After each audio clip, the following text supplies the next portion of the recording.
Écoute la voix du Seigneur, prête l'oreille de ton cœur. Qui que tu sois, ton Dieu t'appelle. Qui que tu sois, il est ton Père. Toi qui aimes la vie, ou toi qui veux le bonheur, réponds en fidèle ouvrier de sa très douce volonté. Réponds en fidèle ouvrier de l'évangile et de sa paix. Évangile de Jésus-Christ selon saint Marc, chapitre 1, versets 29 à 39. Écoute la voix du Seigneur, prête l'oreille de ton cœur.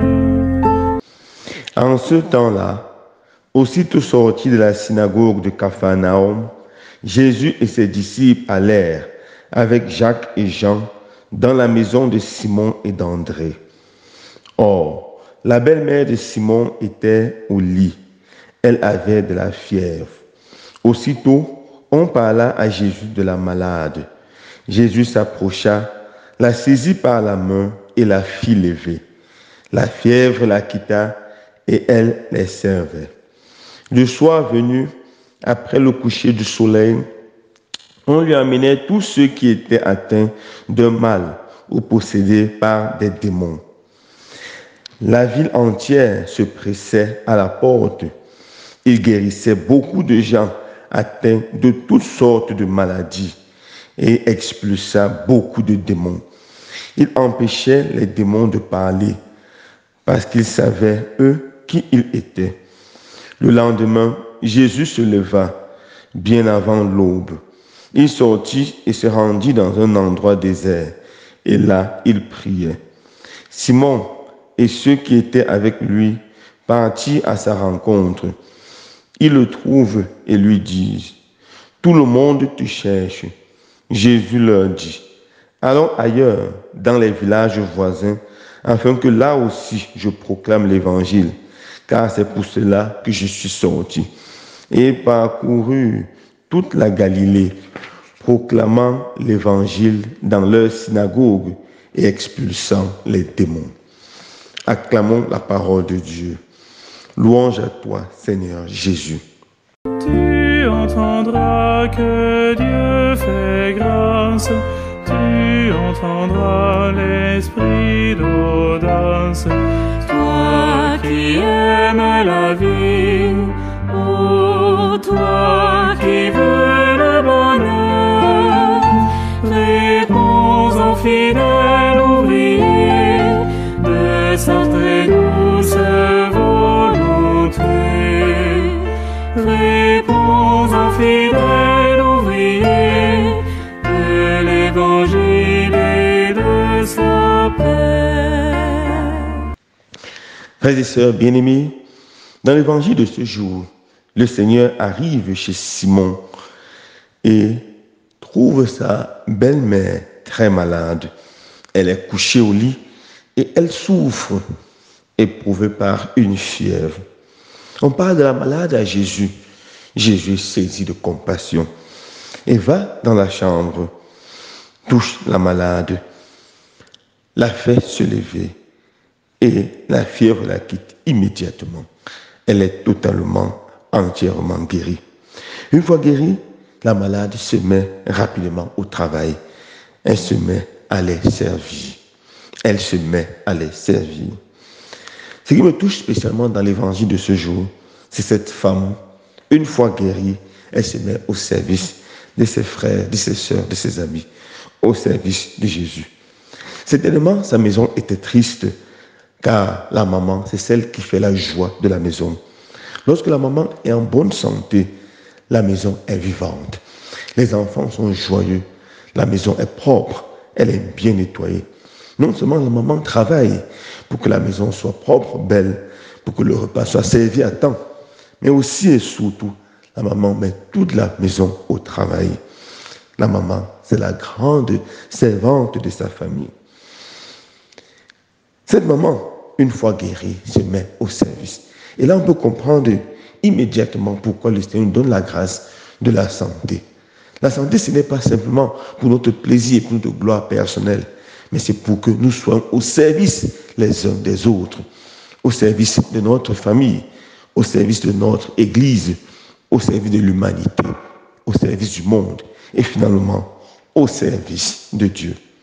Toutes les grâces que nous demandons au Seigneur, elles doivent être pas seulement pour notre gloire personnelle, pour notre prestige personnel, mais pour le service de l'humanité et le service de Dieu.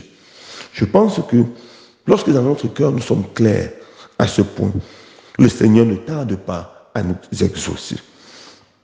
Alors mon frère, ma soeur, toi qui es en bonne santé aujourd'hui, est-ce que ta santé, tu la mets au service du Seigneur, au service des frères et sœurs, ou simplement tu jouis de ta santé pour ton plaisir personnel?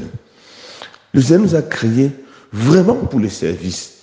Le Seigneur nous a créés pour que nous soyons utiles aux autres, utiles les uns aux autres, et utiles à toute l'humanité. Et en étant utiles à l'humanité, nous sommes utiles à notre roi. Nous sommes utiles à notre Dieu.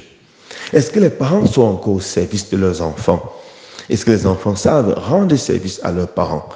Est-ce que le père de famille est encore au service de sa femme et de ses enfants? Est-ce que les parents savent encore se sacrifier vraiment pour que les enfants soient heureux? C'est la grande question que nous devons nous poser. Et dans l'Église, est-ce que les prêtres sont encore vraiment au service de leurs fidèles? Est-ce qu'ils savent se sacrifier pour que leurs fidèles soient heureux? Ou est-ce qu'on écoute ces paroles à longueur de journée? Je n'ai pas le temps. Je suis fatigué. Je suis occupé. Lorsqu'on nous demande un service. Le service, c'est la chose la plus importante. Alors mes frères et sœurs bien-aimés, je vais vous donner un secret. Lorsque vous faites une requête au Seigneur, lorsque vous demandez une chose au Seigneur, mettez le service devant et le Seigneur ne tardera pas à vous exaucer. Lorsque vous êtes malade, vous demandez la grâce de la santé. Demandez au Seigneur cette santé, pas pour votre simple plaisir, mais pour que vous puissiez servir vos frères et sœurs, servir l'humanité, servir la société. Lorsque vous aspirez au mariage et vous demandez la grâce d'un conjoint ou d'une conjointe au Seigneur, faites comme Tobie, dites au Seigneur que ce n'est pas pour votre plaisir personnel que vous prenez telle ou telle autre pour femme, mais que vous fondez une famille qui va craindre votre nom, une famille qui va vous servir. Ou comme Joël qui dit, faites ce que vous voulez, ma famille et moi, nous servirons le Seigneur. Si vous demandez au Seigneur un travail, ne cherchez pas ce travail, c'est seulement pour votre plaisir, pour votre enrichissement personnel. Rappelez au Seigneur, ou rappelez-vous, dites au Seigneur dans votre prière que votre travail, c'est bien sûr pour votre épanouissement, mais aussi pour servir les autres, pour faire de la charité, pour faire du bien autour de vous. Et le Seigneur ne tardera pas à vous exaucer. Nous devons, mes frères et sœurs bien-aimés, redécouvrir la grandeur et la beauté du service. Et nous devons comprendre que le service, c'est l'expression claire et concrète de l'amour. On ne peut pas prétendre aimer quelqu'un, aimer un pays, aimer une église si on n'est pas à son service. Et le service naît d'abord dans le silence. Mère Teresa disait, le fruit du silence, c'est la prière. Le fruit de la prière, c'est l'amour. Et le fruit de l'amour, c'est le service. On ne peut pas aimer si on n'est pas vraiment au service les uns les autres. Dans l'hymne national de notre pays, le Cameroun, il y a une phrase qui me touche particulièrement. Lorsque nous disons, en s'adressant à notre pays, nous disons, te servir que ce soit notre seul but. Te servir que ce soit notre seul but. Est-ce que nous sommes vraiment au service de notre pays? Est-ce que les Camerounais sont au service de leur pays ou se servent de leur pays pour s'enrichir? Est-ce que du sommet de l'État jusqu'à la dernier citoyen le plus humble, est-ce que nous sommes au service de notre pays? Que le Seigneur allume dans nos cœurs un amour véritable pour notre pays, un amour véritable pour nos différentes familles, pour l'Église, pour l'humanité et pour le monde, et que nous soyons des vrais serviteurs. Loué soit Jésus-Christ.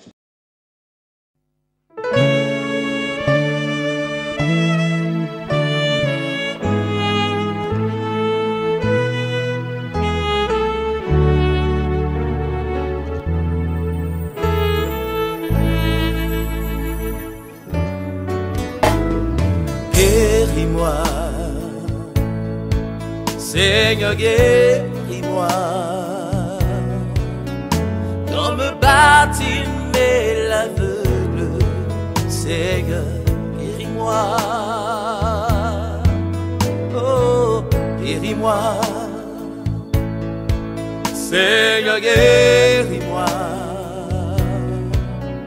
Comme Bartimée l'aveugle, Seigneur, guéris-moi.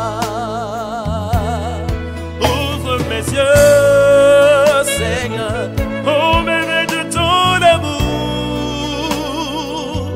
Fais que je puisse contempler ta gloire. Ouvre mes yeux, Seigneur, au merveille de ton amour. Fais que je puisse contempler ta gloire. Guéris-moi, yeah, yeah, Seigneur, guéris-moi, yeah, yeah, comme Bartimée l'aveugle, Seigneur, guéris-moi, yeah, yeah, yeah, yeah, Seigneur, guéris-moi, yeah, yeah, comme Bartimée l'aveugle, Seigneur, guéris-moi. Ouvre mes yeux, Seigneur, ouvre mes yeux, au merveilleux de ta création. Ouvre mes yeux, Seigneur, ouvre mes yeux, aux merveilles de ta création.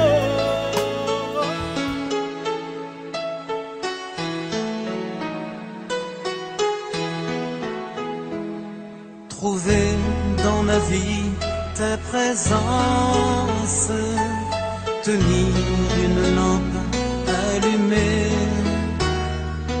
choisir avec toi la confiance, aimer et se savoir aimer. Croiser ton regard dans le doute, brûler à l'écho de ta voix, rester pour le pas de la route, savoir reconnaître ton pas. Trouver dans ma vie ta présence, tenir une lampe allumée,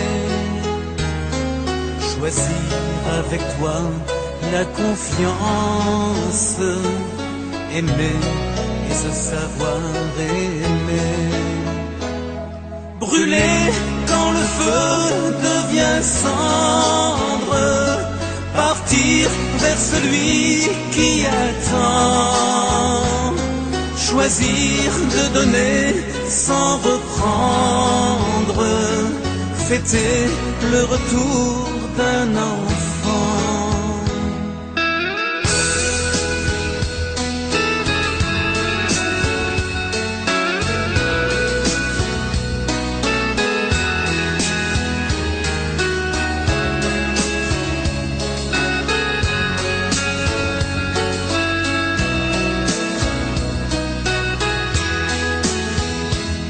Ouvrir quand tu frappes à ma porte, briser les verrous de la peur, savoir tout ce que tu m'apportes, rester et devenir meilleur.